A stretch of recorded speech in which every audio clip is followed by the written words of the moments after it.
UGM itu dibayar oleh pajak rakyat, ya.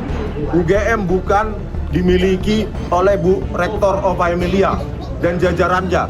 Harusnya UGM bertanggung jawab untuk membuka itu, ya, dokumen-dokumen yang dimiliki, bukan justru menantang kita. Kita ketemu di pengadilan, begitu katanya. Padahal kita mau baik-baik. Kalau memang ada 34 itu, biar kita verifikasi juga. Kan sampai sekarang tidak ada, ya. Jadi tidak ada, sepanjang belum ditunjukkan berarti artinya tidak ada.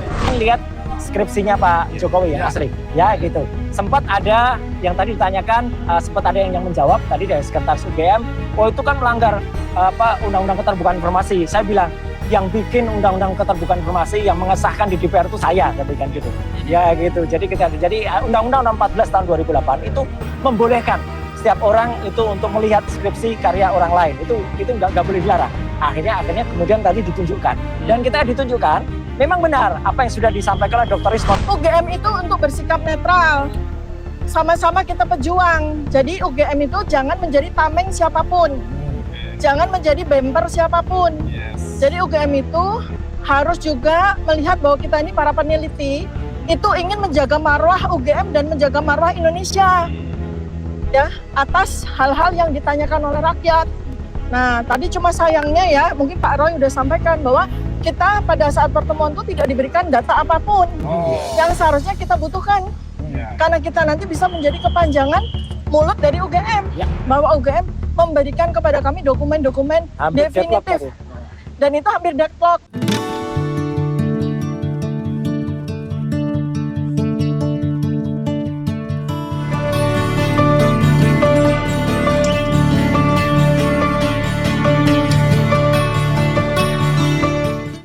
Bismillahirrahmanirrahim. Assalamualaikum warahmatullahi wabarakatuh. Pemirsa Masumi TV dan Ahmad Yani Channel dimanapun berada, kita jumpa lagi pada sore hari ini untuk membincangkan tentang hal yang sangat viral pada hari ini, ya, Selasa, tentang UGM, ijazah palsu Jokowi. Nah, itu mungkin lebih tepatnya kita bahas soal itu. Ijazah palsu Jokowi ini memang sekarang sedang dibicarakan ramai di UGM karena tokoh-tokoh hadir langsung ke kampus UGM, kemudian ketemu, dan seperti kita ketahui tokoh seperti Roy Suryo, kemudian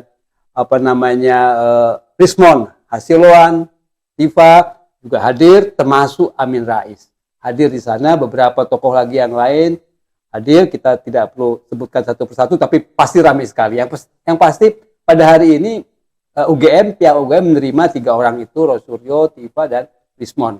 Sementara yang lain di luar. Dan kita ketahui di sisi yang lain, sebelum ini pengacara Jokowi itu sudah menyatakan, sudah ada sikap seperti menyatakan bahwa ijazah asli Jokowi tidak mungkin disampaikan atau mungkin dipertunjukkan kecuali perintah pengadilan. Artinya tidak akan disampaikan tuh oleh UGM yang ijazah aslinya. Pertanyaannya itu ada atau tidak sebetulnya? Pertanyaan yang sangat menggelitik itu sudah sangat lama, 2 tahun ini. Amin Rais pernah menyatakan bahwa sebetulnya kalau Jokowi bisa menunjukkan ijazah aslinya di pengadilan, selesai urusannya dan tidak bertele-tele sampai sekarang. Nah, untuk membahas soal ini kita akan mendengarkan bagaimana pendapat dari Ketua Umum Partai Masumi Pak Ahmad Yani SAMH tentang kasus ini. Silahkan. Bismillahirrahmanirrahim. Assalamualaikum warahmatullahi wabarakatuh. Pak Eri, pemirsa Masumi TV di seluruh Indonesia, kita ketemu lagi, dan ini menarik perhatian 200 juta lebih penduduk Indonesia yang belum selesai-selesai. Yang seharusnya persoalan ini sangat sederhana. Dan ini setelah membawa korban. 2 orang sudah masuk penjara. 2 orang yang masuk penjara yaitu Bambang Tri dan Gus Nur. Bukan berarti dia masuk penjara itu menjawab bahwa ijazahnya Jokowi asli. Kenapa? Karena kalau tadi Pak Heri menyatakan bahwa respon dari lawyernya atau penasihat hukum atau advokat atau pengacaranya Pak Jokowi menyatakan bahwa tidak ada kewajiban Pak Jokowi untuk menghadirkan, ya kan, ijazahnya di UGM. Nah, di tempat-tempat lain, ya betul kalau bicara masalah secara hukum. Tapi kan ini menyangkut masalah kredibilitas dan menyangkut masalah moral dan etika yang harus juga dijunjung tinggi. Pokok persoalannya ini ijazahnya Jokowi ini yang beredar selama ini diragukan keasliannya, ya kan? Yaitu yang diteliti, yang ditelisik, yang ditelusuri, dipelajari oleh yang namanya Babang Tri, ya kan? Dan dengan membanding-bandingkan umur masuk sekolah, tahunnya dan lain sebagainya seperti itu. Nah, ini kan dua wilayah hukum yang pernah sampai ke permukaan. Wilayah hukum pertamanya itu adalah gugatan Babang Tri sendiri tentang Jokowi, yang pada waktu itu yang diwakili oleh Egy Sujana dan kawan-kawan di Pengadilan Negeri Jakarta Pusat. Tapi akhirnya Egy Sujana mencabut gugatan tersebut. Orang sebelumnya banyak curiga. Ada apa ini? Ada apa nih terhadap Egy Sujana? Termasuk saya juga. Jangan-jangan ada main belakang ini kan? Seperti itu. Tapi setelah Egy Sujana menjelaskan pada waktu itu lebih kurang setahun atau 2 tahun yang lalu ya, bahwa tidak mungkin dia akan meneruskan itu karena si prinsipal ini, si Babang Tri ini sudah ditangkap dan ditahan. Sedangkan sebagian bukti-bukti itu ada pada dia. Jadi sedangkan dalil, ini adegium dan dalil lah ya, bukan adegium, dalil, dan ini memang hukum acara perdata.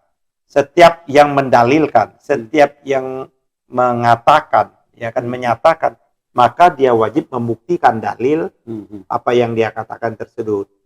Nah, ini kan tidak mungkin karena dia ada sebagai kuasa hukum saja. Sedangkan si prinsipalnya sudah ditahan. Komunikasinya pun mengalami hambatan luar biasa. Jadi memang ada argumentasinya. Sehingga itu juga sehingga membuat sangkaan orang terhadap Egy Sujana menjadi clear. Kita juga para aktivis enggak. Pasti ada argumentasinya dan memang nalarnya masuk seperti itu. Nah, tapi karena peristiwa ini sudah bergulir juga, ya kan? Bahwa di Pengadilan Negeri Surakarta atau Solo, saya lupa pada waktu itu, ini wilayah hukumnya di Pengadilan Negeri Jakarta Solo, tapi persoalannya bukan perdata, Pak Eri. Persoalannya pidana. Babang Tri dan Gus Nur dituduh menyampaikan berita bohong, hoax, dan menggunakan IT. Nah, di persidangan ini berdasarkan keterangan baik saudara Egy Sujana sudah jelas maupun kita lihat pada waktu itu. Pada waktu jaksa, karena ini kan yang mendalilkan. Nah, ini juga tuh yang mendalilkan, yang mendakwa si namanya Gus Nur. Sampai Gus Nur tuh sebenarnya dia mubahala itu bukan mubahala terhadap Jokowi, mubahala terhadap si namanya Babang Tri. Seperti itu. Karena saya ikuti betul itu. Nah, ternyata pada waktu persidangan di Solo itu, pidana itu kan diminta oleh terdakwa, dua orang itu dan penasihat hukumnya, agar JPU yang mendakwakan menyatakan bahwa kamu bohong loh, kamu membuat kepalsuan, membuat kegaduhan. Babang Tri, istilahnya kalau bahasanya, kalian ini membuat kegaduhan, kalian ini membuat kebohongan, menyebarkan berita bohong, ya kan, menyatakan Jokowi itu nggak punya ijazah atau ijazah palsu, seperti itulah. Nah, ini aslinya ada, ya kan? Tapi sayang pada waktu itu setelah ditanya, ternyata jaksa pun tidak mampu menghadirkan ijazah aslinya Jokowi. Betul. Dia hanya mengampirkan adalah fotokopian yang dilegalisir. Artinya fotokopi yang dilegalisir di UGM. Sehingga terus ini sempat redup. Sempat redup kan? Sempat redup, bangkit lagi ini setelah alumni Jogja juga, UGM, yaitu saudara Rismond Siholan, ya kan, 1.000 miliar. Ya, setelah dia melakukan berdasarkan audit forensik digital, karena dia ini memang IT ya, berdasarkan dia lihat skripsi dan lain sebagainya, maka dia meyakini berdasarkan data, bukan meyakini. Kalau meyakini itu keyakinan. Dia betul memastikan berdasarkan yang dia lakukan itu bahwa ijazahnya si Jokowi adalah 1 juta %, bukan 1000%. 1 juta %. 1 miliar. 1 miliar %. Adalah palsu. Wah, mulai naik lagi berita ini Pak Heri. Gempar lagi semuanya. Yang selama ini kurang menjadi atensi dan perhatian para alumni UGM, satu persatu alumni UGM gerah juga. Termasuk terakhir itu adalah rektor UGM sebelumnya, atau mantan rektor. Mantan rektor, ya. Dan mantan wali amanah juga, ya kan? MWA, Majelis Sofyan Effendi, seperti itu. Nah, berdasarkan riset survei yang dilakukan, ya kan, pada waktu bersama mulai dia lihat ijazah, terus yang namanya dekan dan lain sebagainya itu namanya suhapa dan yang harusnya pakai suhe kayak itulah. Dia teliti dan foto nggak tahu apa Roy Suryo atau si Rismon yang mulai melakukan analitik terhadap foto, ternyata foto itu dicocokkan bukan fotonya dia, malah foto seseorang. Betul. Ya kan? Yang seseorang itu sudah menjadi pejabat komisaris atau direksi di sebuah perusahaan, ya kan, yang juga dekat dengan Jokowi. Dengan Jokowi seperti itu. Nah, artinya Pak Heri, ini harusnya UGM tidak defense, tidak melakukan semacam perlawanan, menjadi benteng, menjadi arsenal. Jadi jangan sampai UGM ini menjadi benteng, menjadi arsenalnya, menjadi blokadenya Jokowi. Ini kan sangat memalukan nanti kalau ternyata betul, ya kan?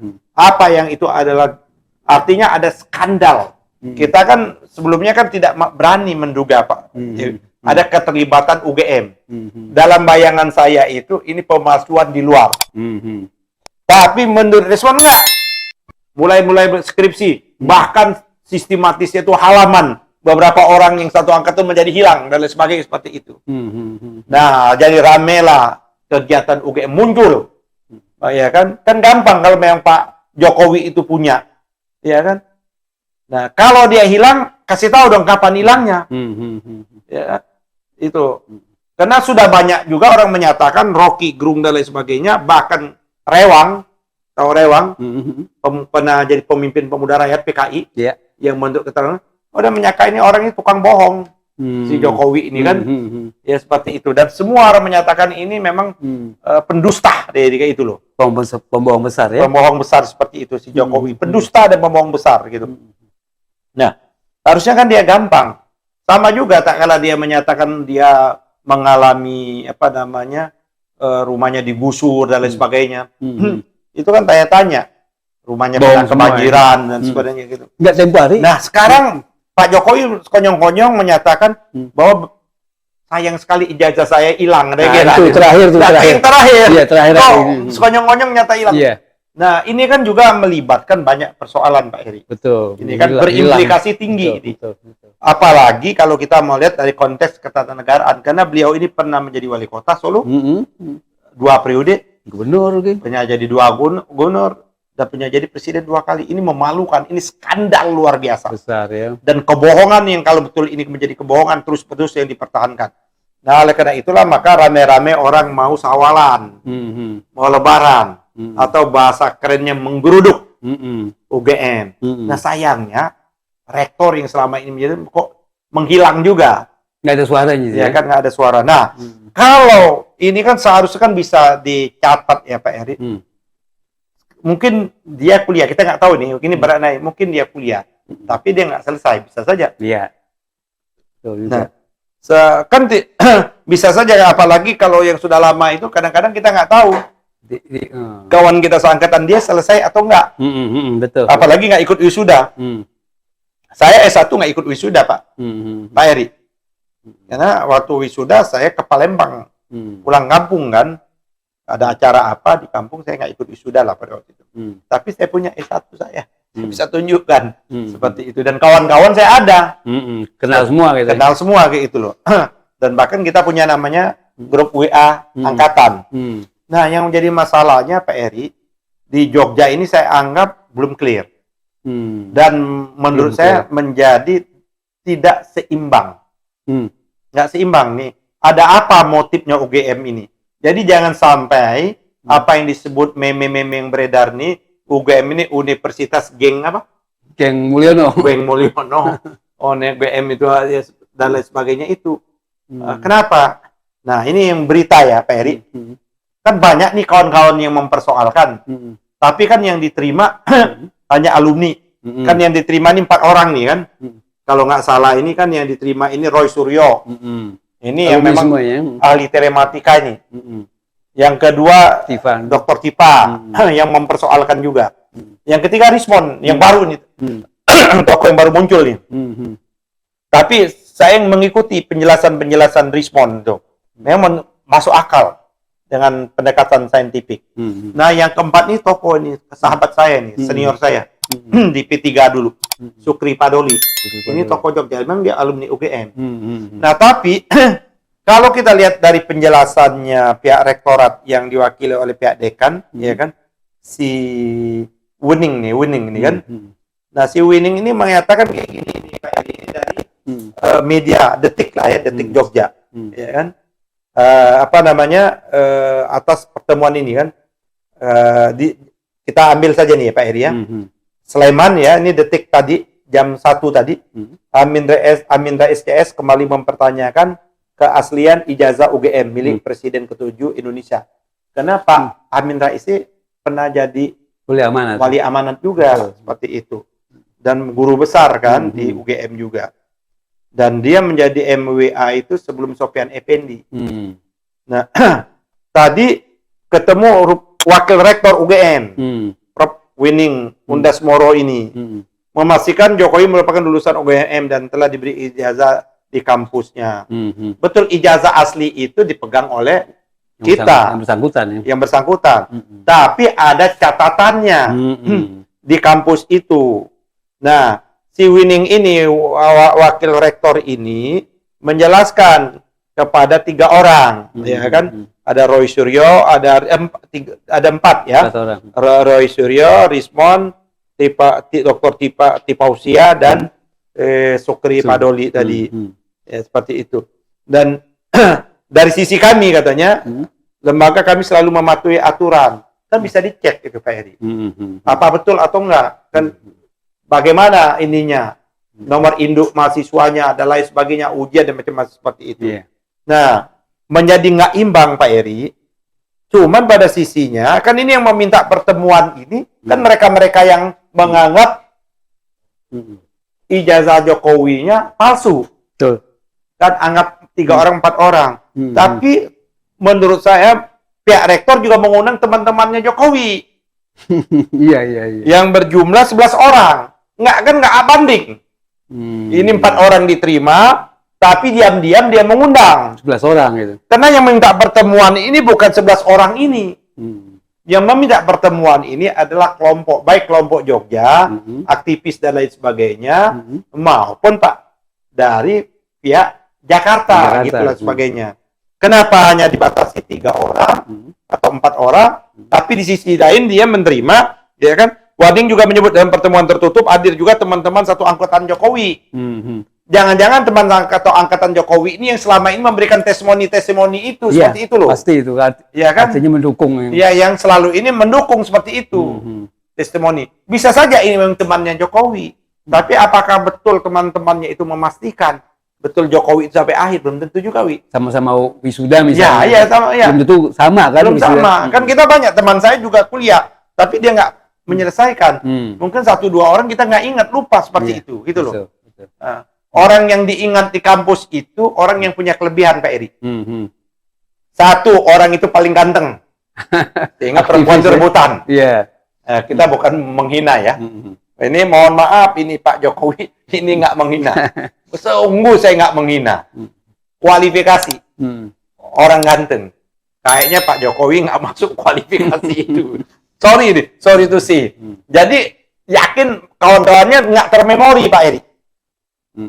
Yang kedua, orang bukan menghina juga, orang yang terjelek. Biasa gitu loh. Entah macam lah yang punya kelainan itu. Yang ketiga, pinter banget. Ini pasti atau bodoh banget kayak gitu. Ya, kelihatan ya. Nah, ya kan? Yang ekstrim-ekstrim. lah. Ekstrim. Hmm. Apalagi udah puluhan tahun yang lalu Pak Eri. Nah, saya meyakinkan sebelum 11 orang ini apa betul mengikuti sampai akhir seperti itu.